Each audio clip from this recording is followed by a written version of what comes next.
భార్య పేరు తెలుసా? ఆయన తేజస్సు తట్టుకోలేక ఆమె తపస్సు చేయడానికి వెళ్ళిపోయిందట. రెండోది కాలయముడు, అతి భయంకరమైన యముడికి శాపం ఇచ్చింది ఎవరో తెలుసా? మూడోది భార్య పేరు సంధ్య. సంధ్య ఎవరి కుమార్తె? విశ్వకర్మ కుమార్తె. విశ్వకర్మ అంటే తెలిసే ఉంటుంది, ద్వారకా నగరం, లంకా నగరం, నెక్స్ట్ వచ్చేసి దేవుళ్ళు ధరించే ఆభరణాలు, నెక్స్ట్ వాళ్ళ వాహనాలు అన్ని తయారు చేసింది కూడా విశ్వకర్మే. మొత్తం సృష్టికర్త విశ్వకర్మ వీటన్నిటికీ.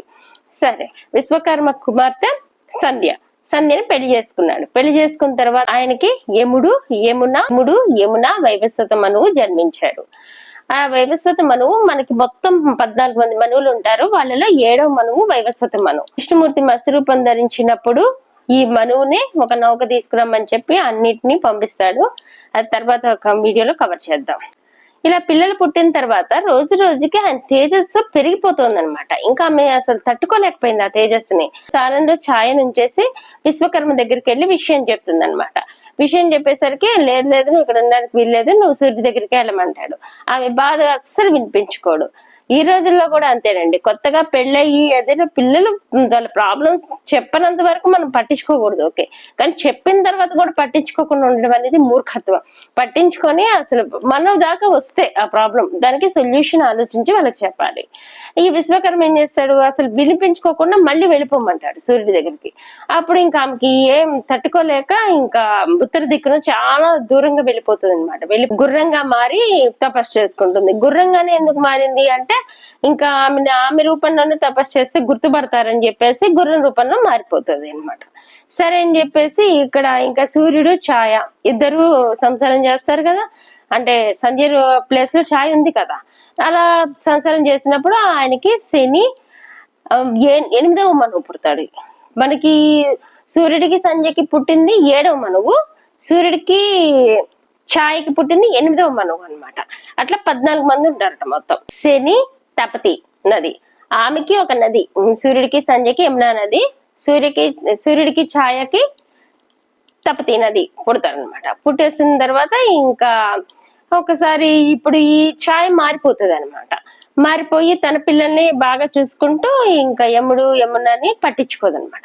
పట్టించుకోపోయేసరికి యముడికి చాలా కోపం వస్తుంది. కోపం వచ్చి వాళ్ళ అమ్మ మీద కాలెత్తుతాడు అనమాట. ఎంత కోపం వచ్చినా కూడా కోపాన్ని దిగమింగుకోవాలి కానీ అస్సలు అది తల్లిదండ్రుల మీద చూపించకూడదు అని కూడా ఇక్కడ వస్తుంది. ఇంకా వాళ్ళ అమ్మ శాపం ఇస్తుంది. ఎలా అంటే, నీ కాలైతే నా మీద ఎత్తావో ఆ కాలు కుళ్ళిపోతుంది అని. ఇంకా సూర్యుడికి వెళ్ళి ఏడుస్తూ చెప్తాడనమాట, ఇదేంటి ఇంత పెద్దగా శాపం ఇచ్చింది, సొంత కొడుకైతే ఇలా శాపం ఇవ్వదే అని చెప్పేసి ఇంకా విషయం తెలుసుకుంటాడు. విశ్వకర్మ దగ్గరికి వెళ్తాడు. విశ్వకర్మ దగ్గరికి వెళ్ళి అప్పుడు విషయం తెలుసుకుంటాడు అనమాట. ఇద్దరు కూర్చొని చర్చించుకుంటే అప్పుడు బయటకు వస్తాయి విషయాలు. బయటికి రాగానే అప్పుడు ముందు విశ్వకర్మ అంటాడు, నీ తేజస్సును తగ్గించాలని ఒక యంత్రం తయారు చేసి దాని ద్వారా ఆయన తేజస్సును తగ్గిస్తాడు. ఇంకా ఆ తేజస్సుని వేస్ట్ అయిపోకుండా మంచి మంచి ఆయుధాలు తయారు చేస్తారు. విష్ణువు చేతిలో ఉండే సుదర్శన చక్రం, శివుని చేతిలో ఉండే త్రిశూలము, ఇంద్రుడి చేతిలో ఉండే వజ్రాయుధం, ఇవన్నీ కూడా ఆ శక్తితో తయారు చేసి లోక కళ్యాణానికి ఉపయోగపడేటట్టు తయారు చేస్తారు, వేస్ట్ అయిపోకుండా. ఇప్పుడు సూర్యుడు చూడగలిగేటట్టే ఉన్నాడనమాట.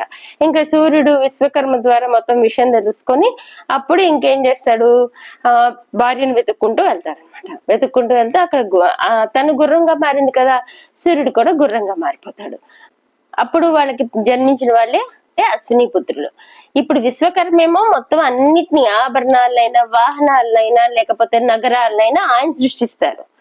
ఆయన మనవాళ్ళు వచ్చేసి విశ్వకర్మ మనవాళ్ళు ఎవరు, అశ్విని దేవతలు ఇద్దరు ఉంటారు.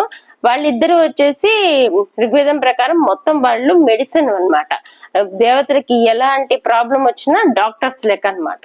విశ్వకర్మ ఇంజనీర్, వాళ్ళ మనవాళ్ళు వచ్చేసి డాక్టర్. అలాగా తిరిగి సంధ్య వచ్చిన తర్వాత కూడా ఛాయకి ఒక ప్రత్యేక గౌరవం దక్కింది. ముగ్గురు కలిసే ఉన్నారు. ఇక్కడ యముడికి శాపం తగిలింది కదండి, యముడికి అప్పుడు సూర్యుడు తగ్గించడానికి ప్రయత్నిస్తాడు. ఎలాగా, కానీ కంప్లీట్ గా తగ్గించలేడు శాపాన్ని. అప్పుడు ఒక కుక్కను పెడతాడనమాట. ఆ మాంసం అంతా తినేస్తుంది అనమాట. కొంతకాలం అయిన తర్వాత తన శాప విమోచన అయిపోతుంది. ఇంకా ధర్మరాజుగా నిలుస్తాడు ఆయన. కానీ సూర్యుడికి ఛాయకి పుట్టిన శనికి మాత్రం ఎందుకో తండ్రిని దూరంగా పెడతాడు.